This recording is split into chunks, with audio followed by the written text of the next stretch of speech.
Hello મિત્રો, આજે આપણે જાણીશું કે આપણે ટેલી પ્રાઇમની અંદર આપણી કંપનીનો બેકઅપ લીધેલો છે અને અત્યારે જે રનિંગ કંપની છે તેનો ડેટામાં કંઈક એરર છે. તો બેકઅપ લીધેલી કંપનીનો ડેટા રિસ્ટોર કેવી રીતે કરવો? બેકઅપ લીધેલી કંપની કઈ રીતે રિસ્ટોર કરવી? તો આપણે જે કંપનીનો બેકઅપ લીધેલો છે તે કંપનીને રિસ્ટોર કેવી રીતે કરવી? તો તેમાં પણ બે રીત છે. એક ટેલી સોફ્ટવેરના માધ્યમથી અને એક મેન્યુઅલી ફાઇલ કોપી પેસ્ટ કરીને. તો આપણે પહેલાં ટેલી સોફ્ટવેર દ્વારા જોઈ લેશું કેવી રીતે. અહીંયા આપણે એકેય કંપની શો કરતી નથી. એક પણ કંપની આપણે જેટલી બનાવેલી છે એમાંથી એક પણ કંપની શો કરતી નથી. તો ઉપર ડેટાનું ઓપ્શન આપેલું છે. ડેટા ઉપર જઈ આપણે સેકન્ડ નંબરનું ઓપ્શન છે રિસ્ટોર.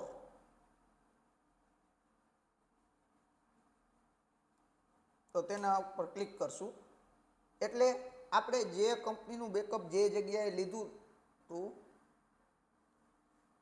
તે જગ્યાનો અહીંયા પાથ આપણે સિલેક્ટ કરવાનો રહેશે, જે જગ્યાએ આપણો બેકઅપ પડ્યો છે. તો આપણે ટેલી પ્રાઇમનો ડેટા આપણે કઈ જગ્યાએ મૂકવો છે? તો ટેલી પ્રાઇમની અંદર ડેટાની અંદર આપણે આ બેકઅપ મૂકવાનો છે. તો અહીંયા શું છે? Select company. તો આપણે જ્યાંથી આપણે કંપની સિલેક્ટ કરવાની છે સાઈડમાં તે પાથ અહીંયા સિલેક્ટ કરવાનો રહેશે. તો આપણે જે પહેલાં બેકઅપ લીધેલો હતો ડી ડ્રાઈવમાં ટેલી બેકઅપની અંદર તે ફોલ્ડર અહીંયા આપણે સિલેક્ટ કરી લીધું છે અને તેમાં આપણે કંપની શો કરે છે એન્ટિક ઇલેક્ટ્રિક સ્ટોર.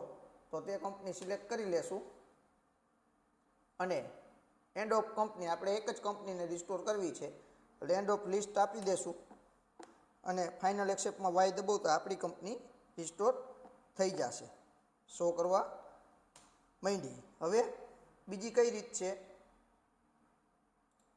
તો આપણે જે બેકઅપ લીધેલો છે ત્યાંથી આપણે તે ફાઇલ કોપી મારી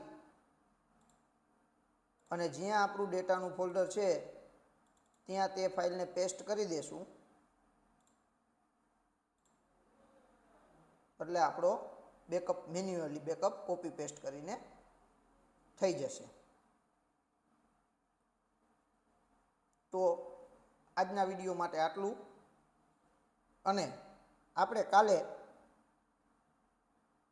ઓટોમેટિક બેકઅપ કેવી રીતે લેવો તેના વિશે જાણીશું નેક્સ્ટ વિડીયોમાં. કંપનીનો ડેટા જે છે આપણે અત્યારે મેન્યુઅલી બેકઅપનું જાણેલું છે. હવે કાલે આપણે નેક્સ્ટ વિડીયોમાં ઓટોમેટિક બેકઅપ કેવી રીતે લેવો તેના વિશે જાણીશું. આજના વિડીયો માટે આટલું. કાલે ફરી મળીશું નવા વિડીયો સાથે.